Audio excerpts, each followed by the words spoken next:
All right, so this bike here just weighed at 8.84 kilos. It's a Trek OCLV, seat slammed down. It's the biggest size, okay? You go into the bike shop today and some Trek Madones are going to be 8.8 kilos without pedals. Okay, so how we can save weight on this bike, obviously, what I'm going to drop out is I'm going to change the stem and the bars. Not for the weight, but just for the ergonomics. It's got a Chris King headset on there. This bike cost me $200. My mate Jung picked it up. Cheers, brother. The Korean connection. And, we'll bring this thing out. I want to change the seat on there. The wheels are fine. I need a bit of a service, but these Mavic Open Pros, they're good wheels, man. Classics wheels. They're basically classics. So I'll put a coil adapter in here, put an A head stem on there, and some compact bars. Everything else will be fine. Do a bit of a service, and these bikes are so easy to freaking service. $200, man. How fast can this go up Norton Summit? Can I ride this bike and go faster than riders who are younger than me? I mean, am I pulling the age card? I guess I am. Who are younger than me and on better bikes than me and who train more than me. How much does the performance will lose in this? This is basically Lance Armstrong's bike, okay? Lance Armstrong even rode a quill stem in 1999. I don't like the quill stem. I prefer the A-head system just because I can run compact bars. These bars, to me, I'm not a fan. First world problems. I mean, I used to use these bars back in the day. They're 3T Prima 199s. Well, these were a sick bar back in the day. I think they're 199s. I'll have to double check. I should know, but I don't. These are cool bars back in the day, and they're fine, but I just prefer a real small compact bar. It just feels way better. And I'll put a different seat on there, etc. These bikes are freaking awesome, man. I'll drop the fork out just to check condition of the steerer. Chris King headset.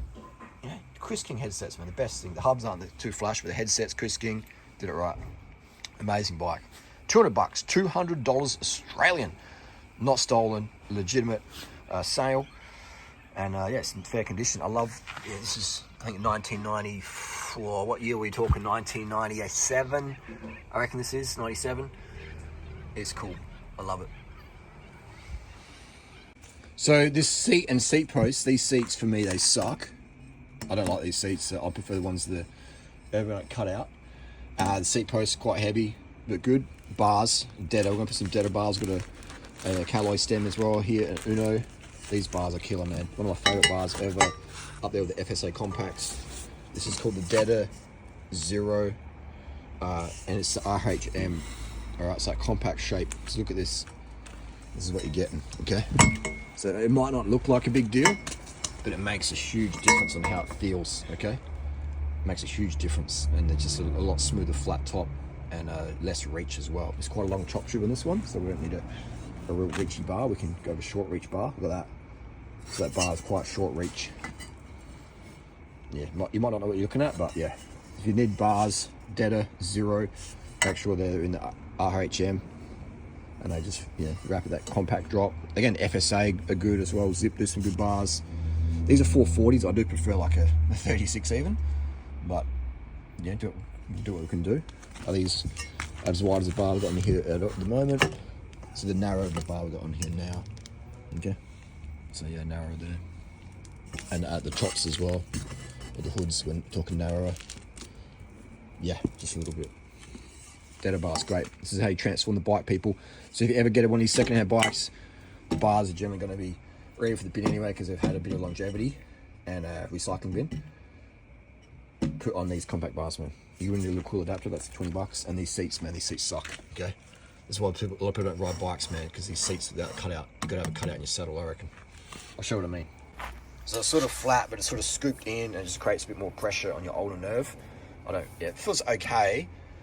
But we've improved on bars a lot. Okay, bikes, the latest Treks are shit, but the latest bars in the Trek, compact drop style, alloy, are a great shape. So we've got the bars right these days, but the bikes with the disc brakes and all that faff, we've got that wrong. These are still killer bikes, man. You'll see. These saddles I love, all right? It's my favourite saddle with AliExpress, $30 Australian. It says still, I'll tell you, it's a copy, and it's got that big cutout, man, and it's carbon shell, so it's nice and stiff in there, but make sure it's got a carbon friendly clamp on there. If you're over 80 kilos, don't ride carbon saddles, but you can get these in alloy as well. Alloy rails, that's what I recommend. Again, got a compact bar on here. Look at that. that's what we're talking about, the flat top. That feels so much nicer on the hand, that flat top. Okay, so look at this, that flat top. Now look at some of this track we got.